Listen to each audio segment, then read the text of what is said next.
अध्याय -180। एवलिन और नादिया कहाँ थे? वह डैनियल की तलवारों की प्रतिभा से काफी प्रभावित हुए। दुश्मन रैंक 2 होने के बावजूद वो उससे नहीं डरे और लड़ते रहे और दुश्मन की कमजोरियों का फायदा उठाया। स्विश! जैसे ही उसने काले धुंध की ओर उंगली उठाई, जहर की स्क्रीन की ओर एक छोटा फायर लांस चलाया, तो उसके बाएं हाथ से एक काली काली लौ निकली। भाले ने हवा को चीर दिया, घने कोहरे के सामने अंधेरे की एक लकीर। जहर ज्वलनशील था और आग तुरंत फैल गई और कुछ ही सेकंड में कोहरे को भस्म कर दिया। जब उसने देखा कि कोहरा पूरी तरह से गायब हो गया है, तो उसने अपना एस्पेरा काट दिया और काली लपटें गायब हो गईं और अपने पीछे एक बंजर और नष्ट भूमि छोड़ गई। वह नहीं रुका और वृद्ध के शव के पास चला गया। वह अपने मृत शरीर से रिसते हुए डार्क एस्पेरा के निशान को देख सकता था, जो मनुष्यों का नहीं था। यदि उसने शव को अधिक समय तक रहने दिया, तो यह इस पर्वत के पारिस्थितिकी तंत्र में राक्षसी जानवरों को जन्म दे सकता है, जिससे पर्यावरण दूषित हो सकता है। यही कारण है कि भविष्य में किसी भी अप्रत्याशित घटना को रोकने के लिए लड़ाई के बाद इन विधर्मियों के शवों से निपटना ओझाओं का कर्तव्य था। ओलिवर ने अपनी हथेली बूढ़े व्यक्ति की छाती पर रखी और उसके हाथ से लाल काली ऊर्जा निकली, जिसने तुरंत बूढ़े व्यक्ति को घेर लिया। कुछ ही सेकंड में बूढ़े व्यक्ति का शरीर हमेशा के लिए धरती से गायब हो गया। उसकी रगों में एक अजीब सी गर्माहट दौड़ गई, उसके भीतर शक्ति का एक हल्का सा स्पंदन प्रज्वलित हो उठा। जैसे ही उसे अपने शरीर में शक्ति का विस्फोट महसूस हुआ, उसके हृदय में एक गर्म भावना उमड़ पड़ी। मुठियां भींचते हुए उसे लगा जैसे उसकी ताकत फिर से बढ़ गई है। उसने डैनियल को दूर पड़ा देखा और उसके पास पहुंच गया। बारीकी से निरीक्षण करने पर ऐसा नहीं लगा कि उस पर जहर का ज्यादा असर हुआ हो। वह कोहरे से बाल बाल बचकर निकल गया होगा, जिससे वह बेहोश हो गया। ओलिवर ने उसे उठाया, कुछ पत्तियों और झाड़ियों के नीचे रखा और अल्फांसो और एम्बर को भी ले जाने के लिए आगे बढ़ा। बूम!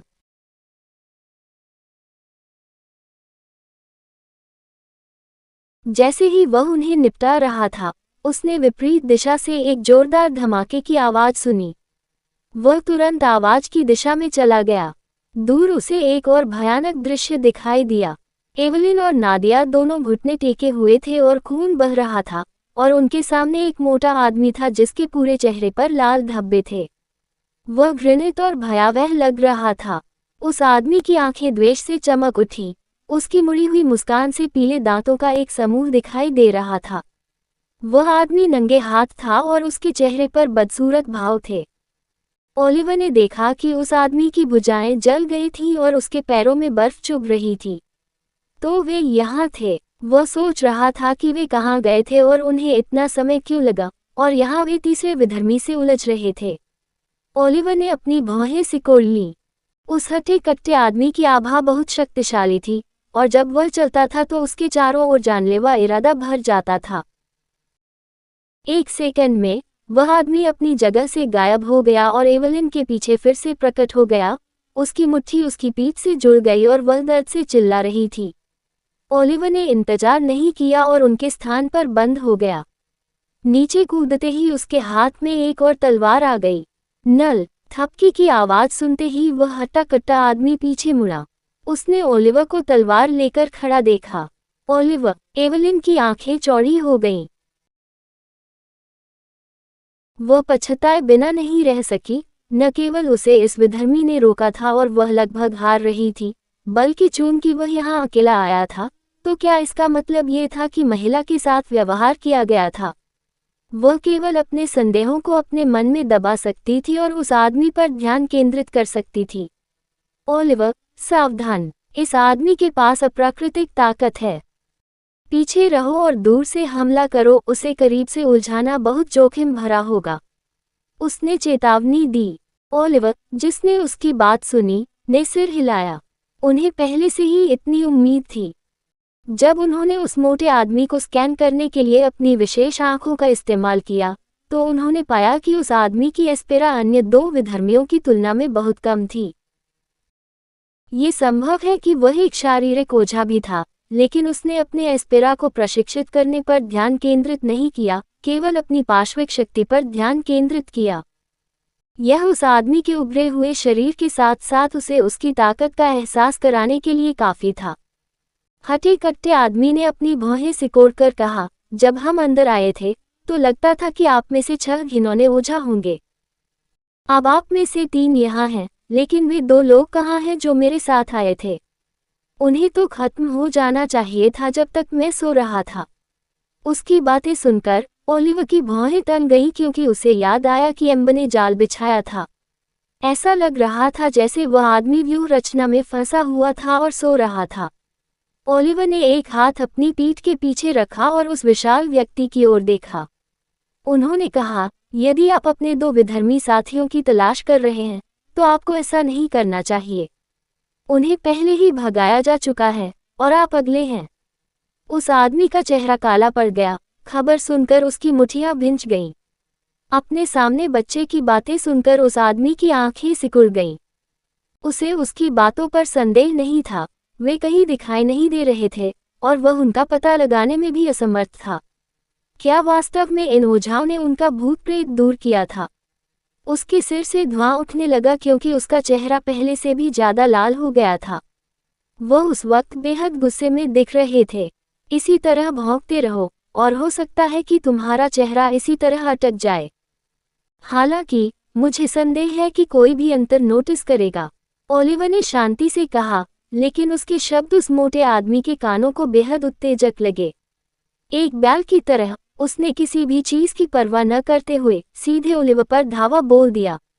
उसे बूढ़े आदमी की बिल्कुल भी परवाह नहीं थी, लेकिन वह महिला भविष्य में उसकी होने वाली थी और अब इस सफेद बालों वाली लड़की ने कहा कि उसे भगा दिया गया था। वह पीछे नहीं हटे क्योंकि क्रोध की बाढ़ तुरंत उनके दिमाग पर छा गई।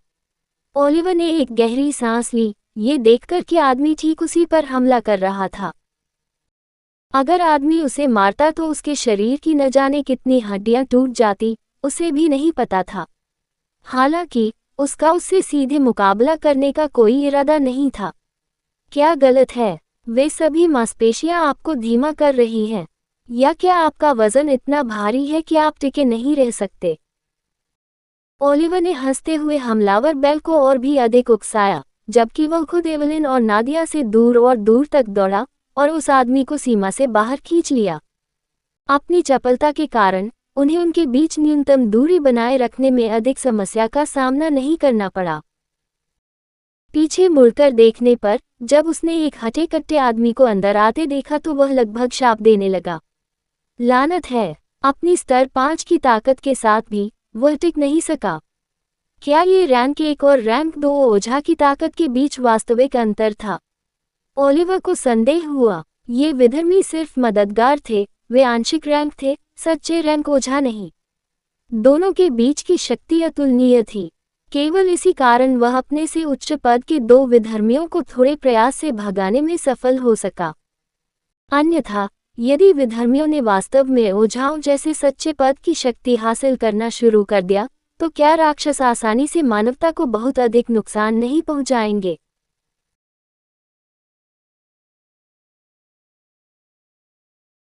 तथ्य यह है कि डार्क एस्पेरा मनुष्यों के एस्पेरा प्रशिक्षण तरीकों के साथ संगत नहीं था। ये पहले से ही व्यापक रूप से ज्ञात था और यही कारण है कि प्रमुख कुलों ने कष्टप्रद संप्रदायों पर ज्यादा ध्यान नहीं दिया, क्योंकि उनके हाथ पहले से ही राक्षसों से भरे हुए थे।